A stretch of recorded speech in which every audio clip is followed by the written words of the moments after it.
Selamat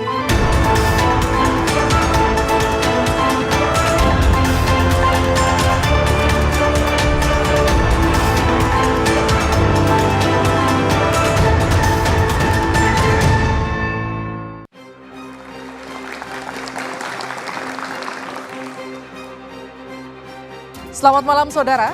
Usulan untuk mengembalikan sistem proporsional tertutup pada pemilu 2024 menuai penolakan. 8 partai politik yang berada di parlemen menggelar deklarasi menolak ide ini.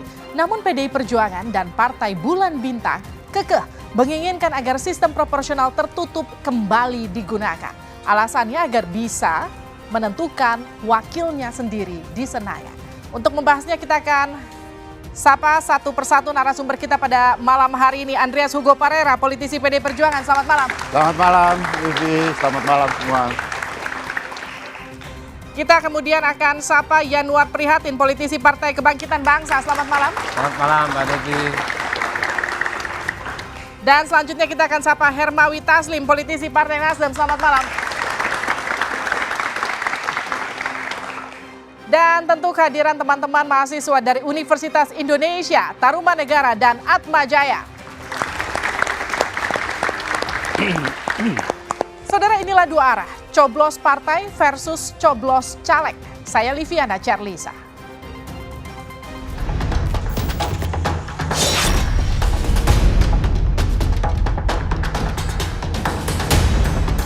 Parpol koalisi dan oposisi bersatu menolak sistem proporsional tertutup yang sedang diuji materikan di Mahkamah Konstitusi. Nah, setidaknya nih ada 8 partai politik gabungan, koalisi pendukung Presiden Jokowi dan oposisi yang menolak keras sistem proporsional tertutup.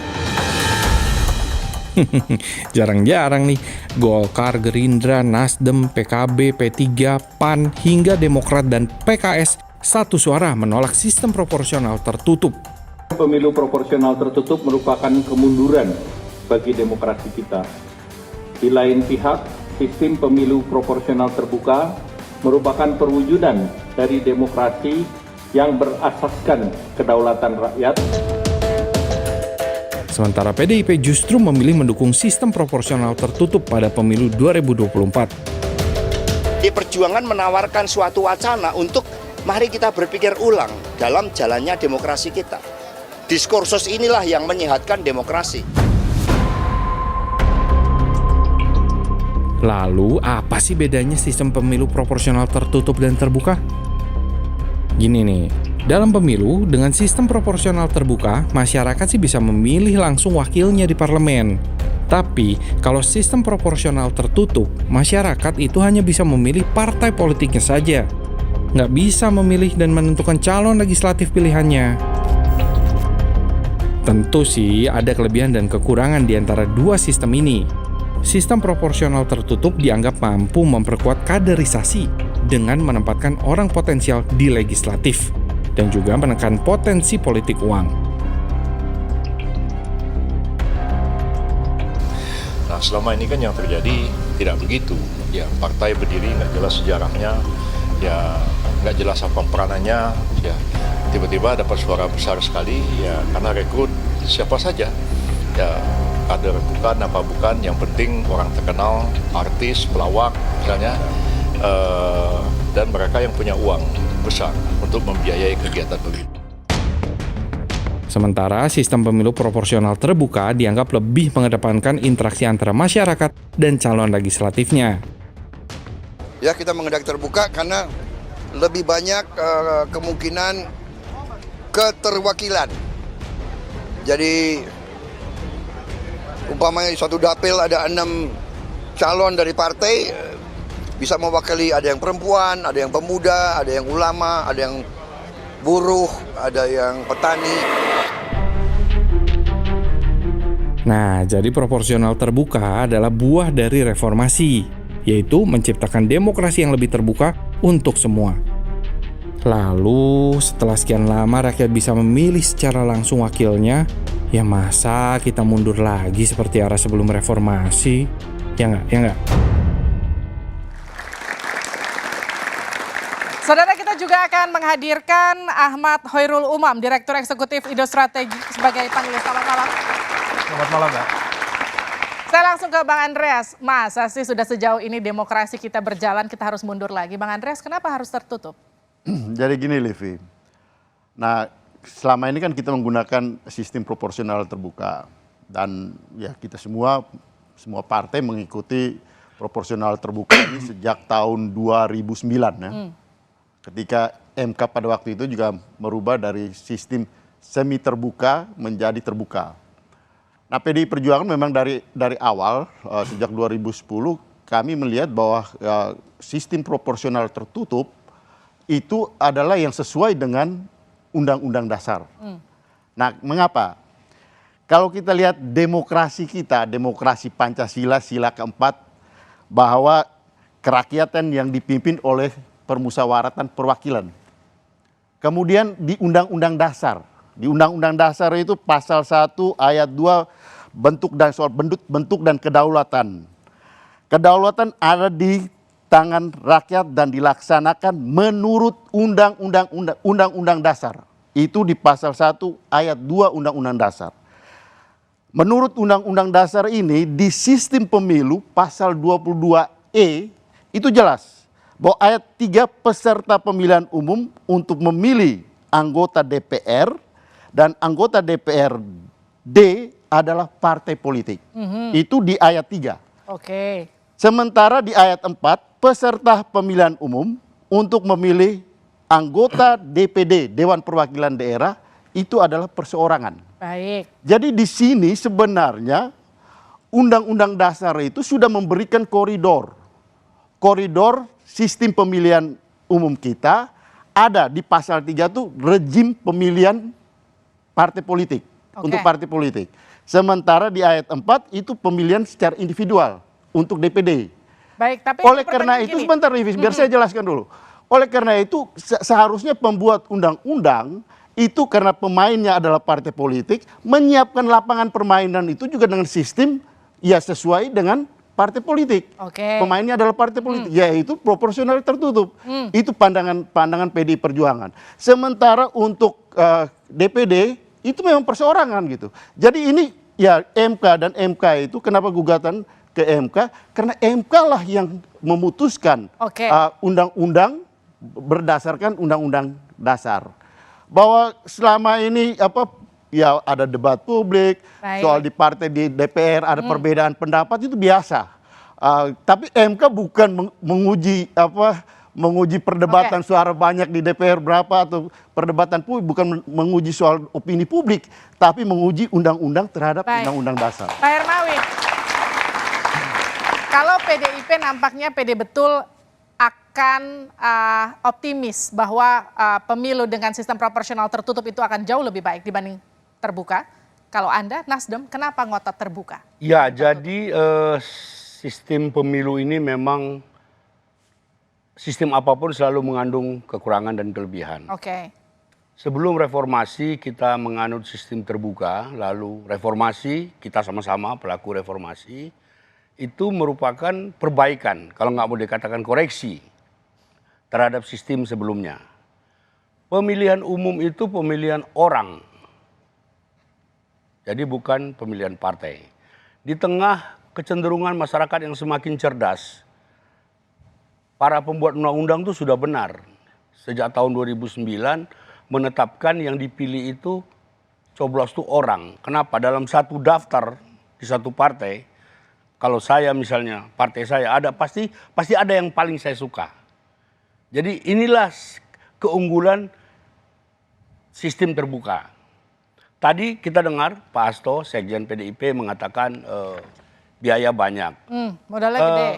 Kita harus kreatif ya, kita harus kreatif untuk mensiasati bagaimana supaya para caleg itu tidak dibebani terlalu banyak uang. Kalau kami misalnya sejak Nasdem berdiri, kita menerapkan apa yang disebut dengan anti mahar. Rp1 pun kita tidak pungut kepada siapapun yang mencalonkan diri di Nasdem, baik kepala daerah maupun tapi kan tetap butuh modal untuk turun ke iya, akar butuh rumput. modal, tetapi tidak sebesar yang dibayangkan oleh Pak Hasto tadi kalau kita tidak, kalau partai tidak ikut membebani kader yang maju itu. Jadi sistem proporsional tertutup itu adalah sebuah sistem yang terang benderang. Kita bisa cek track recordnya orang yang kita mau pilih. Walaupun dia satu partai, kita bisa cek. Kalau sistem proporsional tertutup itu bagian dari perjalanan, bagian dari masa lalu kita. Itu mungkin kita bisa bilang sekarang mungkin seperti ya membeli kucing dalam karung. Kita nggak tahu warnanya apa. Ya, justru itu. Jadi soal sistem pemilu itu ada kekurangan dan kelebihan itu di mana-mana ada seperti itu. Ya kita tidak lagi berdebat soal kelebihan dan kekurangan karena pasti ada. Belanda sampai sekarang masih pakai sistem proporsional tertutup misalnya kalau bilang negara demokrasi. Dan sistem proporsional tertutup pun punya kelebihan-kelebihannya. Tapi persoalannya di sini adalah yang saya kembali tadi soal pemilihan terhadap orang. Untuk orang itu diatur juga di dalam Undang-Undang Dasar di pasal 4 di ayat 4 pasal 22E memilih anggota DPD itu adalah memilih orang per orang. Karena pesertanya adalah orang gitu. Sementara di ayat ketiga pasal 22E Undang-Undang Dasar ini Undang-Undang Dasar yang kita bicara. Itu adalah pesertanya adalah memilih partai politik. Pesertanya adalah partai politik. Sehingga pesertanya partai politik, tetapi partai politik itu juga sudah memilih orang-orang yang pantas untuk diajukan. Betul, justru itu. Oleh karena itu partai politiklah yang menyediakan daftar orang-orang untuk kemudian dipilih partai politiknya gitu. Ya orangnya yang dipilih bukan partainya.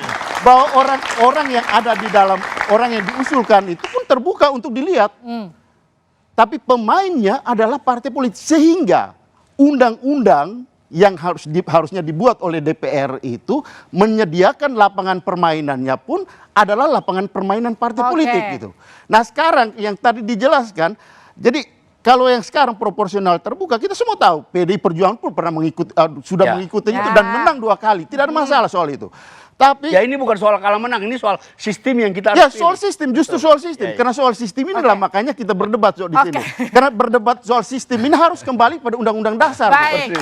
Sekarang saya akan tanyakan ke panelis kita. Kalau Pak Umam, Anda sendiri melihat bagaimana membaca pro kontra soal proporsional terbuka dan tertutup ini? Iya, sebenarnya kalau misal kita cermati, sistem proporsional terbuka itu adalah sebuah proses modernisasi partai politik yang sudah dilakukan pada perdebatannya. Saya masih ingat pada momentum 2007 sampai 2008 dan kemudian itu sudah diakomodir dengan baik dan kemudian dijalankan. Nah, kalaupun kemudian tadi momentumnya sekarang menjadi kurang tepat dan yang terpenting yang saya catat di sini Bang Andreas, ini adalah soal terkait dengan moralitas berkonstitusi. Kita sudah tinggal 1 tahun menuju pemilu, tetapi kemudian masih mencoba untuk mengutak-atik sistem pemilu itu sendiri. Nah pertanyaannya kemudian, kenapa di tahun 2021 kemarin, ketika kemudian sejumlah partai-partai politik, fraksi-fraksi di DPR, mencoba untuk mempertanyakan apakah ada pasal di dalam Undang-Undang Pemilu nomor 7 tahun 2017 akan direvisi? Jawabannya tidak, semuanya mengatakan tidak. Tetapi sekarang 1 tahun menjelang pemilu ada sejumlah pihak, kita tidak tahu apakah itu genuine didorong ataukah diorkestrasi oleh kekuatan tertentu untuk didorong dan mengubah sistem pemilu. Nah ini yang menjadi catatan yang sangat penting Mbak. Nah adapun terkait dengan konteks teknis tadi, saya ingin sedikit meluruskan tadi yang disampaikan sedikit, mohon izin Bang Andreas. Misalnya di Belanda sekarang masih menggunakan sistem proporsional terbuka. Saya menggunakan dokumen, kebetulan membawa dokumen dari European Union. Dia menggunakan one preference system. Itu terjadi di Belanda, Estonia, Finland, dan lain sebagainya. The voter has to vote for individual candidate. Artinya dalam konteks ini, apapun memang tertutup, terbuka, ada plus minusnya. Tetapi memang kalau misal kita cermati lebih detail, sistem proporsional terbuka membuka ruang relatif lebih terbuka bagi hadirnya alternatif baru terkait dengan siapa yang akan didorong oleh partai. Tetapi, ini yang terpenting, tetapi kalau misal concern-nya terkait ada kader partai yang potensial untuk didorong, maka sebenarnya itu memungkinkan dihadirkannya wacana dapil nasional. Let's say 10%. Tetapi kenapa di momentum 2021 kemarin tidak ada yang mengatakan kita perlu merevisi ini? 1 tahun Pak, persiapan sangat luar biasa. Jika MK mengetuk, karena kalau soal keputusan di merevisi, Februari berpotensi mengubah banyak hal. Kalau soal merevisi sebenarnya dari awal PDI Perjuangan mengusulkan untuk revisi ini gitu. Tapi sekarang ini masalahnya bukan masalah di DPR gitu. Ini masalah di MK bahwa ada yang mengajukan gugatan ke MK dan PDI Perjuangan sebagai partai yang berada pada posisi itu, ya kita mendukung untuk itu gitu. Ya gini, saya kira perdebatan ini harus jelas point of view-nya, sudut pandangnya, supaya kita punya parameter yang jelas. Kenapa sih harus tertutup atau kenapa harus terbuka? Kenapa? Kalau parameter nggak ada, kita susah membuat apa yang disebut dengan perbandingan. Misalnya gini, saya punya 5 parameter mungkin bisa dijadikan alat ukur, sehingga kita bisa melihat ini lebih masuk ke dalam akal sehat. Yang pertama sejarah. baik. Historis. Secara singkat historis kita pernah tertutup kemudian terbuka. Oke. Dan sekarang kembali lagi ke tertutup. Mau rencana ke tertutup. Tapi sebentar sebelum dijawab lebih lanjut dari Pak Yanuar, yang jadi pertanyaan saya sekarang gini. Ini kan sekarang jadi pro kontra antara terbuka atau tertutup. Ketika diminta untuk kembali lagi ke tertutup, alasannya kan karena memang kos politiknya besar. Rentan untuk kemudian para anggota legislatif ini kemudian rentan korupsi ketika kemudian kos politik itu besar dan harus dikembalikan lagi ketika mereka nanti bertugas. Bagaimana kemudian PKB melihat hal ini? Tapi enggak, gini. Kalau tadi Pak Hasto misalnya dijeda ya Pak.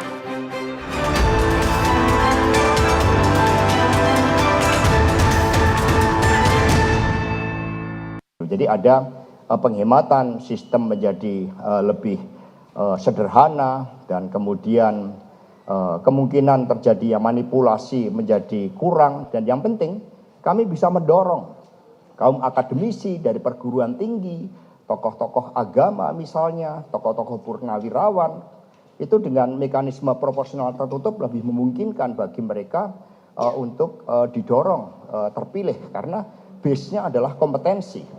Jadi proporsional tertutup itu base-nya adalah pemahaman terhadap fungsi-fungsi dewan, sementara kalau terbuka adalah popularitas.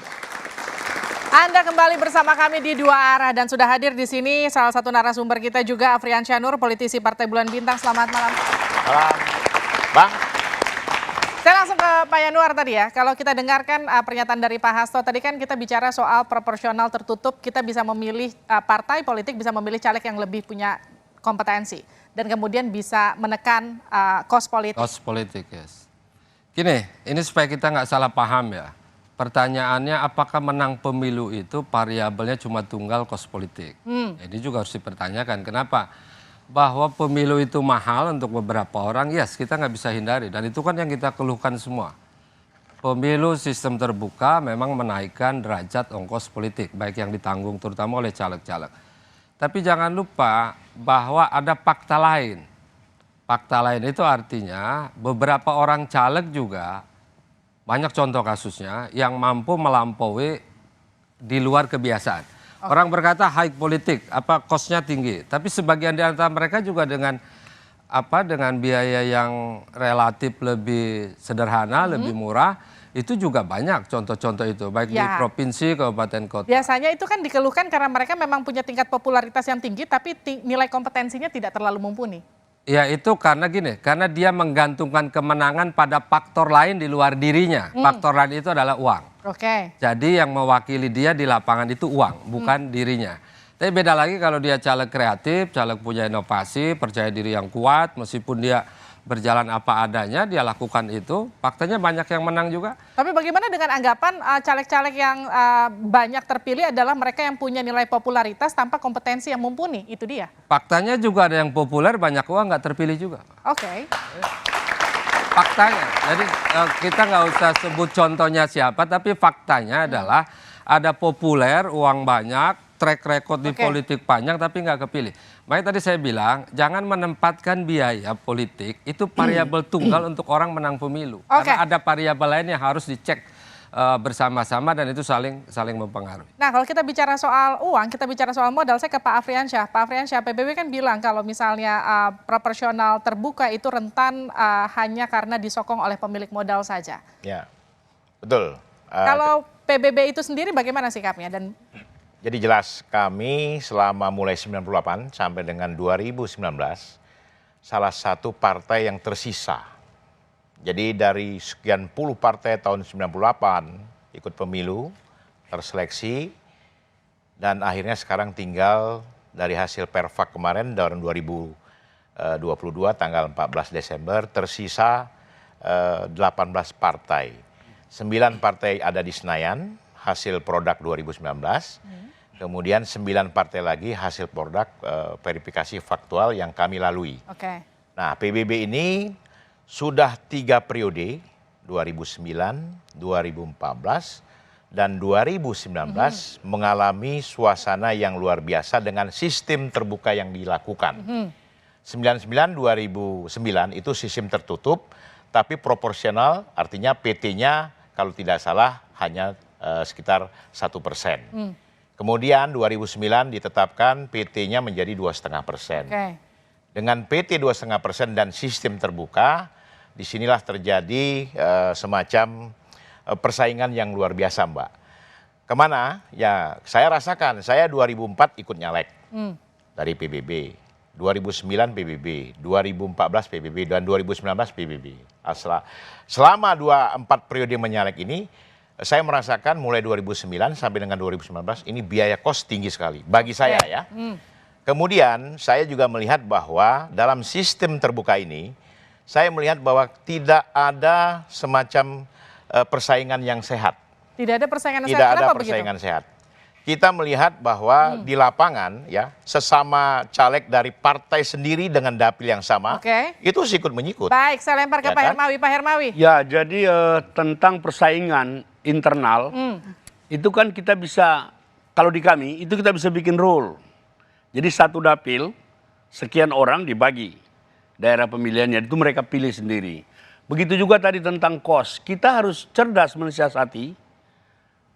Kalau memang kosnya sudah tinggi, kita jangan bebani macam-macam lagi. Karena caleg ini kan semua anggota kita. Jadi poin kita adalah pemilihan umum di mana rakyat sebagai pemegang kedaulatan, dia yang memiliki kewenangan untuk memilih siapa. Ya, sudah benar dia memilih partai ini, tapi dia mau si A, dia mau si B, dia mau si C. Jadi itu sebenarnya penekanan kita di era demokrasi yang semakin terbuka. Kemudian saya juga tidak sependapat kalau dikatakan persaingan. Kalau di kita itu ada fakta integritas tanda tangani bersama. Jadi misalnya. Tapi seberapa bisa fakta integritas itu dipegang? Itulah kecerdasan partai masing-masing untuk mengatur. Kalau yang didaftar ini kan anggotanya semua, masa dia nggak bisa atur? Jadi sebenarnya ini bicara soal. Jadi partai lain nggak cerdas maksudnya? Tidak, bukan itu poinnya. Bukan. Saya cuma mau bilang Nasdem yang paling cerdas, kira-kira begitu ya. Jadi maksudnya gini, ini bicara soal siasat saja sebetulnya. Sorry Livi, kan bicara soal partai, soal kecerdasan partai. PDI Perjuangan itu di proporsional tertutup menang, di proporsional terbuka pun menang. Jadi soal proporsional terbuka dan tertutup itu kami sudah alami. Saya sebagai pribadi, saya sebagai pelaku cerdas. Saya sebagai politisi pun ada di dalam 2 sistem itu, pernah bermain di dalam 2 sistem itu. Tapi yang tadi, seperti yang tadi Bang Afriansyah sampaikan, itu memang betul. Ini berkaitan kembali dengan sistem, dengan apa yang diatur di dalam Undang-Undang Dasar, yang kemudian seharusnya diatur di dalam Undang-Undang. Bahwa di dalam sistem proporsional terbuka, pemain itu menjadi ganda.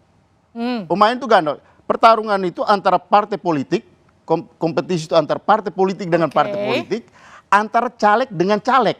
Caleg lintas partai maupun caleg di dalam partai. Itu konsekuensi dari proporsional terbuka dengan suara terbanyak. Sehingga lebih bayangkan di dapil saya itu yang ada 6 calon anggota. Untuk ini dengan 17 partai kalau nanti bermain. 17 kali 6. Berapa yang akan bermain di situ? Ada 100, kurang lebih 100 caleg akan bermain di situ dan semuanya berkompetisi. Antar caleg maupun antar partai, antar 6 partai dan antar 6 kali 17 caleg yang akan bermain di situ. Jadi begitu riuhnya pertarungan di dalam pemilu itu, dan ini konsekuensinya pada tadi akhirnya pada pada ya bagaimana rakyat memilih gitu. Jadi sebenarnya dengan proporsional tertutup sebenarnya sederhana. Pemilu itu akan menjadi lebih sederhana buat rakyat juga. Apakah sesederhana itu Pak Yanuar? Ya enggak, begini, memang ini soal sudut pandang ya. Jadi kalau orang bertanya, kita lebih baik bersaing atau lebih baik tidak bersaing dalam pemilu? Kan orang akan milih bersaing. Bersaing itulah memang ruhnya pemilu. Nah, tingkat persaingan itu ada di sistem proporsional terbuka. Kalau proporsional tertutup itu persaingan antar kecil, partai politik. tapi antar partai politik. Antar partai politik. Oke, itu setuju. Tapi pertanyaannya kalau antar partai politik, ini posisi rakyat pemilih ada di mana? Menilai partai politik. Bukan, sebentar. Jadi rakyat hanya menonton, melihat. Enggak, rakyat menilai partai politiknya. Di antara mereka berdebat, bersaing. Kalau partai politik tersebut tidak, kalau partai politik tersebut tidak kompeten, tidak mengutus caleg yang benar, periode berikut partai politiknya akan dihukum. Yang dia akan dihukum. Karena di dalam partai politik tersebut ada orang-orang. Ya, justru orang-orang itu harus dipilih oleh rakyat memegang kedaulatan. Dipilih partai politiknya yang akan menjadi anggota DPR itu adalah orang-orangnya. Gini Pak Andreas. Dalam praktek. Saya tahu. Saya pernah mengalami sistem itu. Sebentar Pak. Dalam praktek ini Pak, dalam praktek ketika tertutup maka imajinasi orang, imajinasi pemilih itu sebenarnya lebih tertuju pada simbol, pada gambar, pada partai. Bukan kepada calon individual yang dimajukan. Jadi kalau dalam proporsional tertutup kemudian kita bicara calon itu juga sesuatu yang tidak berimbang. Karena heading di depan itu adalah parpol. Tapi kalau terbuka, heading di depan itu adalah para calon. Sehingga kalau misalnya Anda pemilih, maka dia akan punya kesempatan untuk berkomunikasi. Ini banyak terjadi korupsi. Dan korupsi itu dipertontonkan oleh orang-orang yang ada di Senayan. Ingat itu. Korupsi. Kemudian orang-orang tadi dihukum secara moral, bukan orang. Harusnya partainya dihukum juga, bukan orangnya. Saya melihat ketika banyak partai politik terlibat kader-kadernya korupsi, tapi besok dipilih lagi. Nah ini bagaimana? Artinya apa? Yang salah bukan partainya, tapi yang salah orangnya. Menurut saya. Ya, jadi kalau korupsi itu sesuatu yang berbeda lagi. Jadi orang partai korupsi tidak bertanggung jawab kalau tunggu dulu. Korupsi itu variabelnya banyak. Ya, nggak ada. Saya kira saya tidak mendahului. Nggak ada partai di Indonesia juga korupsi masih tetap ada. Tapi poinnya beginilah. Rakyat kader berasal dari partai. Rakyat sebagai pemegang kedaulatan berdasarkan pemilu. Rakyat sebagai pemegang kedaulatan, dia berhak memilih orang yang ingin mewakili dia, bukan memilih tanda gambar. Saya tadi ilustrasikan dalam satu dapil, ada di dapilnya Pak Andreas, ada 6 orang, ya kan? Kan tidak mungkin dia suka semua itu. Pasti ada sesuatu yang dia paling suka. Itulah kebebasan individu. Disitulah konstitusi melindungi kita mengedepankan individualisme di dalam sistem pemilu. Disitulah enggak individu sebagai pemilih. Nah, itulah makanya saya sampaikan tadi di dalam undang-undang dasar sudah diatur itu, koridor undang-undang dasar. Pak Andreas, kenapa MK itu akan menguji undang-undang terhadap undang-undang dasar? Undang-undang dasar itu ada. Itu ada sama-sama baca. Itu ada di pasal 22E ayat 3. Oke. Sebentar, Pak Umar. Tambahkan. Saya coba menengahi karena ini perdebatannya sudah semakin panas Pak Andreas. Sebenarnya kalau misal kita lihat dari sejumlah data, ini saya baca sejumlah dokumen dari Alan Wall dan sejumlah kajian yang lain.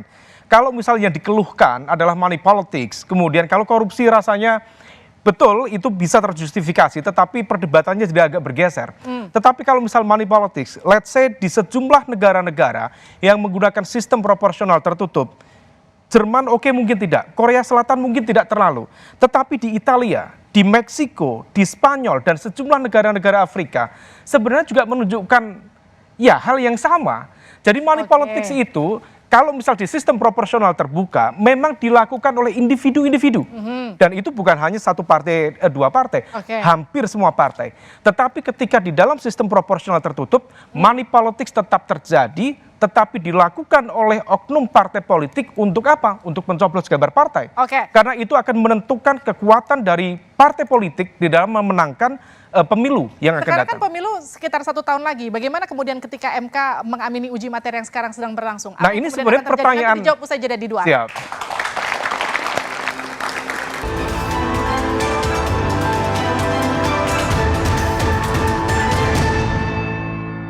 proses penyelenggaraan tahapan pemilu tahun 2024 saat ini telah berjalan. Sehingga perubahan yang bersifat mendasar terhadap sistem pemilihan umum di tengah proses tahapan pemilihan umum yang tengah berjalan berpotensi menimbulkan gejolak sosial politik baik di partai maupun masyarakat. Anda kembali bersama kami di Dua Arah, coblos partai atau coblos caleg. Pak Umam, jadi gimana kalau tiba-tiba MK mengamini uji materi yang sekarang sedang berlangsung? Ya, kalau misal MK kemudian memutuskan pada bulan Februari mengubah sistem, tentu ini akan merepotkan banyak pihak, terutama partai-partai.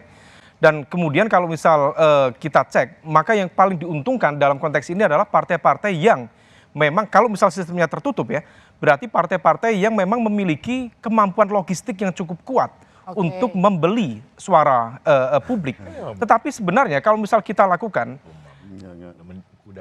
kader-kader dari partai-partai yang sudah dipersiapkan, terutama partai-partai yang sudah memiliki proses kaderisasi yang cukup memadai, itu berpotensi akan dikalahkan oleh mereka yang justru figur-figur yang mungkin secara kompeten tidak memadai, tetapi kemudian dia populer. Nah, hal itulah yang sebenarnya ingin diantisipasi, ingin dikoreksi oleh teman-teman PDIP. Nah, tetapi dengan momentum 1 tahun ini Mbak, rasanya itu menjadi cukup ribet. Nah, yang bisa dilakukan, kalau misal kita cari jalan tengah, ini antara Pak Andreas, kemudian teman-teman PKB, teman-teman Nasdem, sebenarnya ada satu jalan tengah. Tadi, dapil nasional. Dapil nasional itu kita maknai sebagai sebuah alokasi daerah pemilihan khusus yang diberikan kepada kader-kader terbaik dari partai-partai politik yang mungkin mereka selama ini bekerjanya di level elit, membantu ketua umum, menyiapkan sejumlah kajian-kajian strategis, tidak sempat menyapa basis massa di akar rumput. Nah, kelompok inilah yang kemudian harus mendapatkan affirmative action untuk didorong oleh partai politik.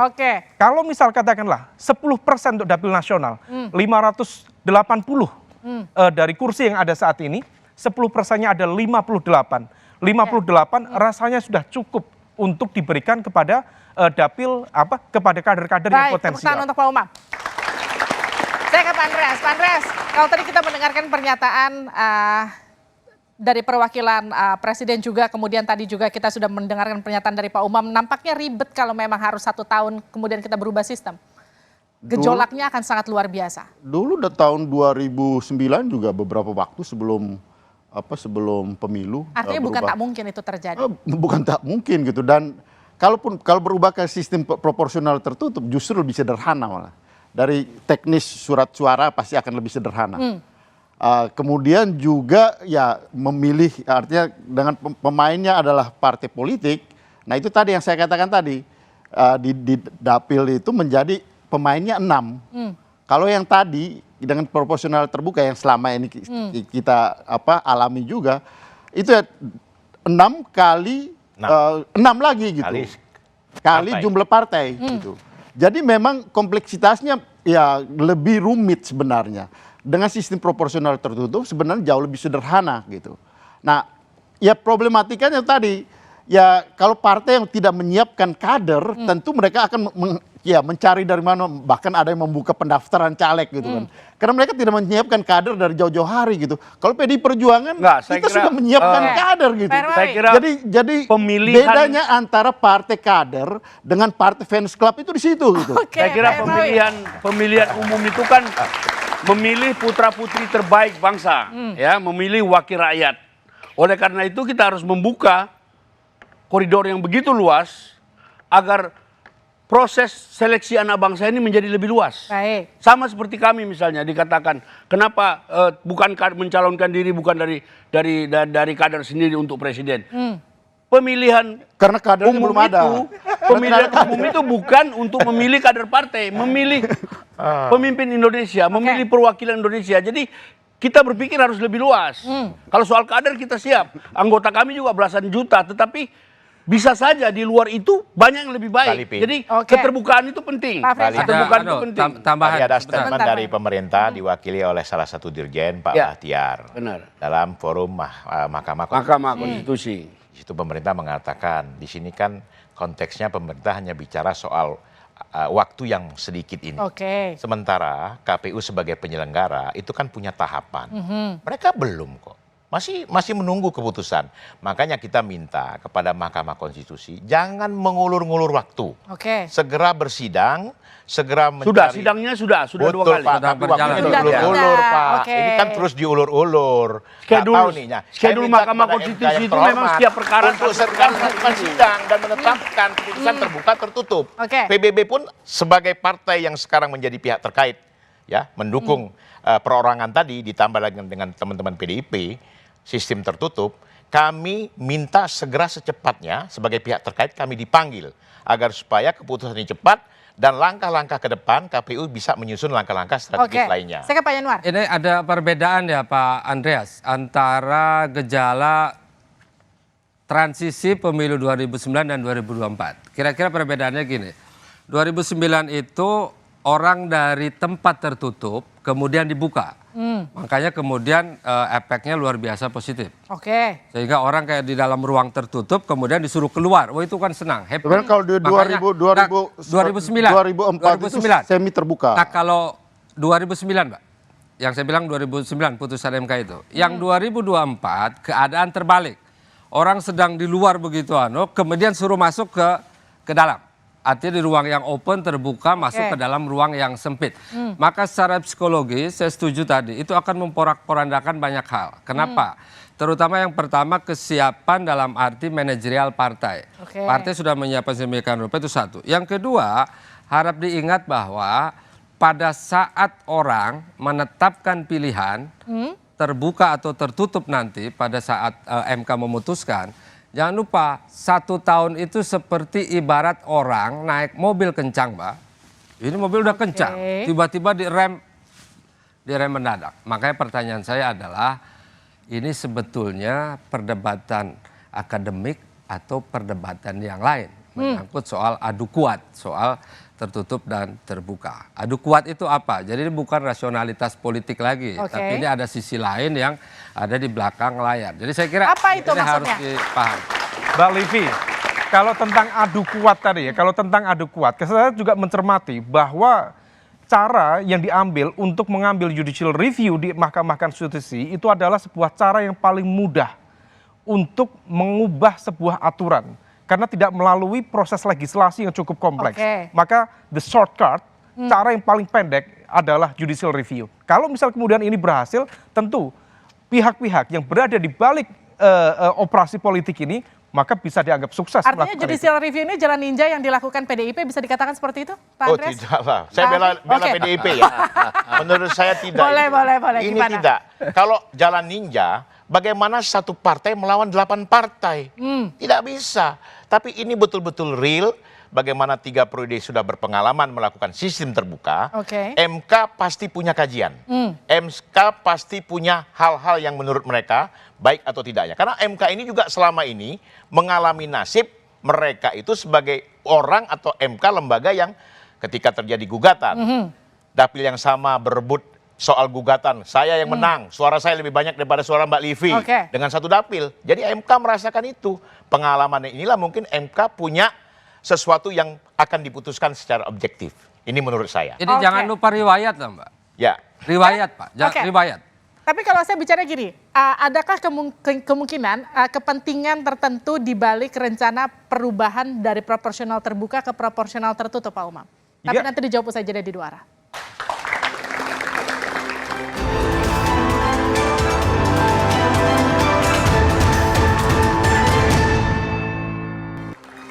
Anda kembali bersama kami di 2 arah, ini adalah paruh terakhir kami di 2 arah masih terkait dengan coblos partai atau coblos caleg. Saya ke Pak Afriansyah, PBB itu adalah partai politik pertama yang kemudian mengajukan uji materi ini ke MK. Tidak takutkah kemudian ditinggal oleh pendukungnya karena dianggap membawa kita ke zaman Orde Baru lagi?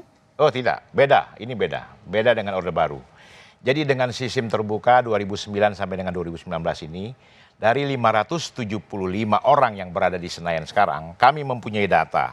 146 orang berasal dari pengusaha. Kemudian 380 orang mantan pejabat atau keluarga pejabat atau kepala daerah. Kemudian 25 orang aktivis dan jurnalis. Jadi model Mbak Livi kalau mau masuk Senayan harus punya bohir dulu ya. Kemudian sisanya itu ya itu tadi ada pensiunan TNI, Polri dan lain-lain. Nah dengan sistem terbuka ini ya hanya 25 orang aktivis. Selebihnya itu orang-orang yang memang betul-betul sudah bertaraf kehidupan yang lebih tinggi. Dan kita melihat 575 orang yang ada di Senayan sekarang, ya, mohon maaf, kebetulan PBB belum ada di Senayan. Jadi apa yang sudah mereka lakukan untuk republik kita ini? Itu satu. Kemudian kami juga berharap dalam sistem tertutup yang kami ajukan ini, kader-kader terbaik Partai Bulan Bintang akan maju. Persaingannya tidak berat, seperti yang disampaikan Bang Andreas tadi. Jadi kami sudah menyiapkan kader dan kami ini partai yang tersistem. Sudah terbuat dengan baik. Tepuk tangan untuk Pak Afriansyah. Saya ke Pak Yanuar. Pak Yanuar, kenapa kita tetap harus ada di proporsional terbuka, bukan tertutup lagi? Jika partai-partai pendukung proporsional terbuka ditanya, maka dari mulai pimpinan sampai ke kader caleg itu mereka akan konsisten terbuka. Tapi partai yang menyatakan hari ini tertutup itu pimpinannya. Silakan dicek ke bawah apakah mereka juga tertutup atau justru malah terbuka. Itu satu. Yang kedua, jangan lupa proses revisi undang-undang pemilu riwayatnya adalah pertama DPR dan pemerintah sepakat mau direvisi. Tiba-tiba di perjalanan pemerintah berkata no, jangan direvisi. DPR ikut. Setelah itu ternyata haluan jadi berubah. Muncul Perpu 1, Perpu 2, dan ini jika MK di-challenge jadi tertutup lagi, maka keluar Perpu 3. Dan saya harus katakan apakah yang lain tidak akan muncul Perpu-Perpu yang lain. Tepuk tangan dulu untuk Pak Yanuar. Saya ke Pak Hermawi. Pak Hermawi, apa yang terjadi kalau uji materi ini diamini MK? Nasdem bagaimana sikapnya? Jadi yang pertama saya mau katakan setelah reformasi kita sudah on the track dengan sistem pemilu. Di sana-sini ada kekurangan, yaitu tanggung jawab kita bersama untuk memperbaiki. Kekurangan-kekurangan dalam sistem proporsional terbuka itu tidak menjadi alasan buat kita untuk kembali ke masa lalu. Kita setback. Sama-sama kita perbaiki. Kalau Nasdem misalnya keluhannya apa? Dana. Kita bikin aturan. Di Nasdem itu tidak dikutip apapun. Itu sudah satu yang meringankan. Jadi poin kami adalah terlalu beresiko dalam rentang waktu yang singkat.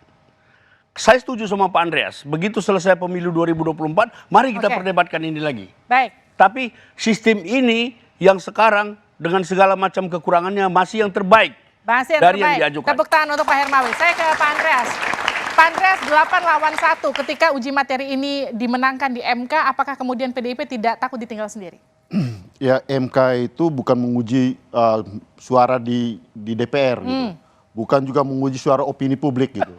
Tapi MK itu menguji di pasal 3, bab 2 pasal 3 Undang-Undang MK menyatakan bahwa MK itu menguji undang-undang terhadap undang-undang dasar gitu. Jadi MK akan menguji undang-undang terhadap undang-undang dasar. Itu yang saya sampaikan tadi gitu. Jadi tidak ada urusannya dengan opini publik gitu. Di DPR itu sebagai pihak terkait yang sekarang ada di MK. Jadi perdebatan di ini sebagai pihak terkait. Yang menguji itu adalah ya masyarakat, ada 5 orang yang melakukan gugatan untuk menguji ke MK. Jadi ya MK akan mengambil keputusan dengan ya tentu dengan mempertimbangkan tadi. Dan bisa jadi juga MK akan mengundang para pembuat undang-undang dasar. Juga membuka memori Vantulichting dari ketiga undang-undang dasar itu kedua. Saya ke Pak Umam. Pak Umam, ketika ini diamini oleh MK, kemudian apa yang akan terjadi di koalisi pemerintahan menurut Anda? Iya, saya pikir akan terjadi sebuah prahara cukup serius karena akan terjadi diaspora kekuatan di sana. Tetapi apa yang tadi menjadi concern dari teman-teman PDIP, kemudian PBB, perlu untuk diantisipasi. Tetapi kalaupun itu bisa diwadahi dengan mekanisme dapil nasional, let's say 10%, 20%, tetapi itu masuk dalam revisi undang-undang pemilu yang akan datang, bukan untuk pemilu 2024. Nah, oleh karena itu terkait dengan hal ini, kalau misal kemudian kembali ke sistem tertutup, maka ini adalah deepening democratic regression di Indonesia.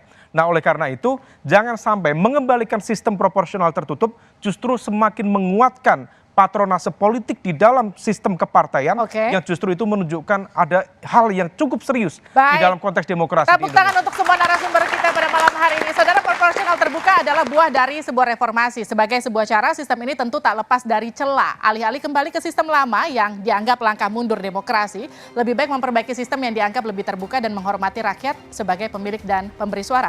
Saya Livina Charlisa, kita ketemu lagi minggu depan di Dua Arah. Sampai jumpa.